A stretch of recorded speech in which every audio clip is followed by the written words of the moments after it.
This is the gold star flag that military sends when a member of the family is killed. Ask parents who have lost a child, and they'll tell you, the mourning never ends. A peacemaker is laid to rest. And that closure is a luxury hard to find among the heartbroken. Take away all this, give us our son back. Khizr Khan's son was the giving and gallant U.S. Army Captain Humayun Khan. He sees a fast-moving car coming towards the gates. Posthumously awarded for heroism after putting himself in front of an approaching suicide bomber during the Iraq War. His actions ended his life while saving countless others.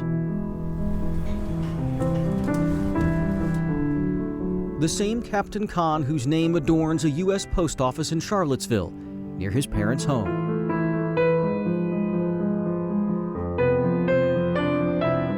The same Captain Khan, honored outside the famed rotunda at the University of Virginia. He stands in the unbroken line of patriots who dared to die that freedom might live. Ghazala Khan and her husband have found that there is room for healing when others find space in their hearts to honor their son, like the remarkable gift inside this box. Oh, this is beautiful, amazing. Our story actually begins a couple of months ago when I received a call from a man named Randy Chaplin who lives in the New York City area. He was desperately trying to find but unable to track down the family of Captain Humayun Khan, who graduated from the University of Virginia and was killed in the Iraq War in 2004. Well, Chaplin's nearly 100-year-old mother-in-law had made something for the Khan family.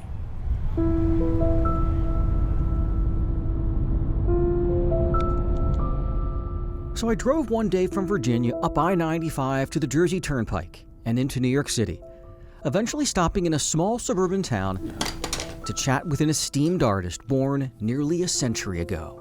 I like drawing. I really do. I like to draw. Marian Garrett Cohen doesn't retreat to her studio as often as she used to. Gives a little richer look to the work, a little blending together. But all's forgiven at 97. I got so many colors. Especially when you can transport us straight into someone's soul. I really like doing portraits. I like getting resemblance, you know. And her modesty, monumental. I gotta sharpen this for a minute. There we go, okay. This Pratt Institute graduate started off as an illustrator for Timely Atlas, the precursor to Marvel Comics. This award-winning master of color and light has since created some 1,000 works of art. This is beginning to get more life to it now. But a few treasured pieces, including this nearly completed one, are not for sale. Well, right now I'm working on the shirt, which is blue. Shades of blue, actually, not just blue. On a rare occasion, Cohen draws the likeness of a person taken from their parents' embrace. Her latest depiction, 6-year-old Dylan Hockley, who was killed at Sandy Hook Elementary in 2012. He hoped to give the family a feeling that he's there, you know. Now I'm getting teary-eyed. I don't want to talk about it. Oh, gosh. Cohen will ship Dylan's image to the family at no cost.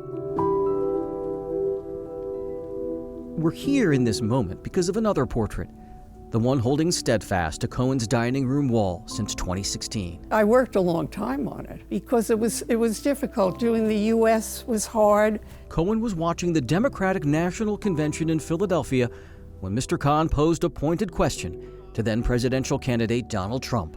Have you even read the United States Constitution? I will gladly lend you my copy. A moment in history that deeply moved her.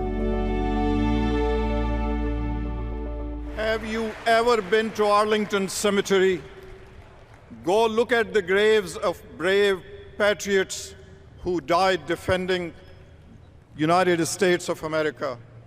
You will see all faiths, genders, and ethnicities. You have sacrificed nothing.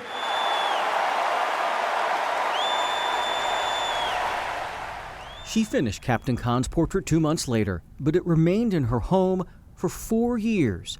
The family wanted to give it to the Khans but couldn't find them. So they asked me to reach out, and Mr. Khan warmly agreed to let me bring his son's portrait home. Mr. Khan, can you see me? Yes, Mrs. Cohn, good afternoon. So good to be with you. You too. Nice to meet you. It's an honor to meet you. Your son is a hero, always. So that's why I did it. And with that, the family carefully packaged it up, and I headed back to Virginia.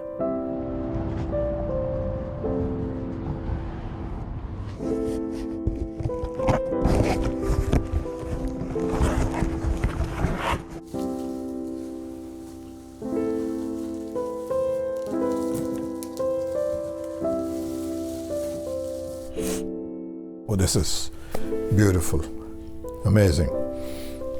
What a wonderful reminder, and that we were blessed to have him for 27 years. Thank you.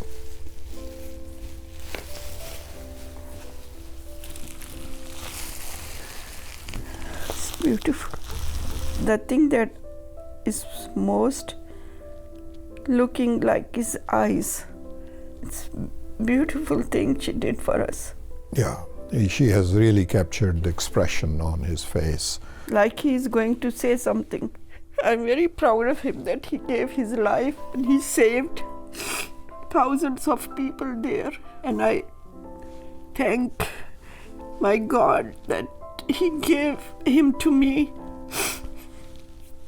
that I could take care of him for 27 years of his life. It's likely the Khans will mourn for the remainder of their days. But with the help of a 97-year-old artist, they continue to find space to honor their son's service and his sacrifice.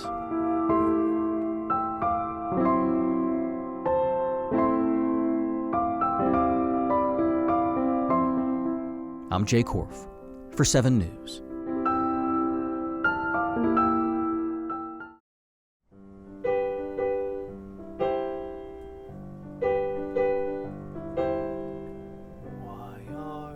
So many songs about rainbows. Tom Schweitzer founded A Place to Be in Loudoun County, Virginia, to heal hearts and minds through the restorative power of music therapy. Are visions, but only illusions. But this force for good recently faced the crisis of his life amid the pandemic. I'm healthy, I work out, I take care of myself, I was safe. COVID landed Schweitzer in the emergency room last summer. On the 4th day, my breathing changed drastically. Pneumonia compromised his lungs so quickly, he was only hours from intubation. That's when he made a bedside promise. If God could just get him through the night. I had a great talk with God last night. We have this thing figured out. I'm gonna be fine. It's gonna take some time. In time, Schweitzer discovered he was a COVID long hauler. This virus, this disease, took over every part of my body, not just my lungs. He forgot the names of dear friends, couldn't recall simple words and phrases, and had trouble retrieving fond memories. And his brain fog remains to this day. Reach it up! I can make your hands clap. In December, he followed through on that bedside promise by starting a free weekly music therapy session. Breathe in. Hold it, and breathe it out. Oh!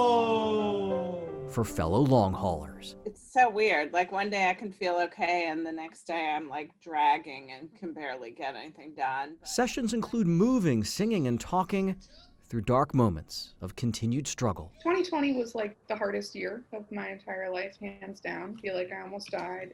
I feel like damaged goods in a lot of ways. Oh, sweetheart. It's okay. People need to feel validated, and I think that that is probably the biggest gift that this group gives the long haulers every Wednesday. Yeah, I guess my biggest fear is not being in a good physical state, you know? Yep, I do know. And all of a sudden, I'm extremely anemic. COVID survivor Tony Popkin of Fairfax County Keep moving forward. cherishes each of Tom's sessions. You know, it just feels like this mountain is growing. Popkin spent several years with the help of her service dog Bud, successfully recovering from traumatic brain injuries sustained in car accidents. Just prior to COVID, she was an award-winning volunteer, sat on high-profile service committees, and created art. It's been incredibly hard because it has turned my life upside down. After COVID, old issues like high blood pressure and asthma roared back. She's been hospitalized multiple times for pneumonia, and her brain fog is so bad she can't do math, multitask, or read for any length of time. And then there's some people who say, just get over it already, you know? And I'm like, I wish I could. Now cross your arms. Right now. This 1-hour session, her refuge. No matter how I'm feeling, you know, how tired or how down or how whatever's going on, it's always uplifting. This next thing we're going to try is going to be working on your visual endurance. I'm looking for bells. And Popkin is also improving. I don't know, it just seems like more and more are popping up. I promise, I'm not doing that to you. Thanks to the Post-COVID Recovery and Rehabilitation Center at Inova Loudon. I can't do two things at one time. Which one was the last one I just did? Here, occupational therapists like Laura Serene So that E is your focus. I want you to tell me when that E starts to look like it's two E's. work diligently with patients like Tony to get them back to the life they once knew. It's a roller coaster. I mean, that's how I describe it.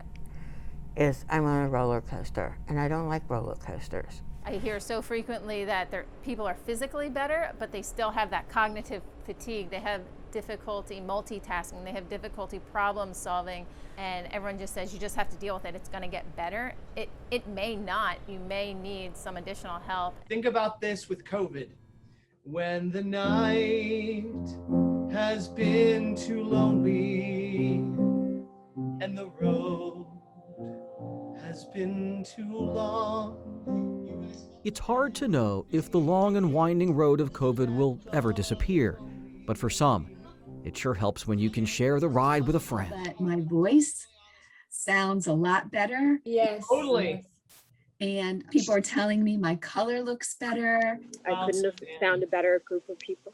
And I want to let you know, every doctor tells me that singing and exercise is what's going to help me. And I should just keep on singing. I miss hugging you.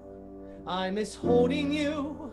I miss all the things we used to do to pass the day away. We're taking the broken part of ourselves, which COVID has broken inside of us, and we're trying to put the pieces back together again. And I think doing that as a group is so much more profound and effective. And thanks to that bedside promise, a weekly session Tom Schweitzer plans on continuing as he and the nation heal. I love you all, and I will be here next Wednesday night. Thank you all, and go listen to some music tonight. Yeah. Thank you. Thank you, everyone. Somebody thought of that, and someone believed it.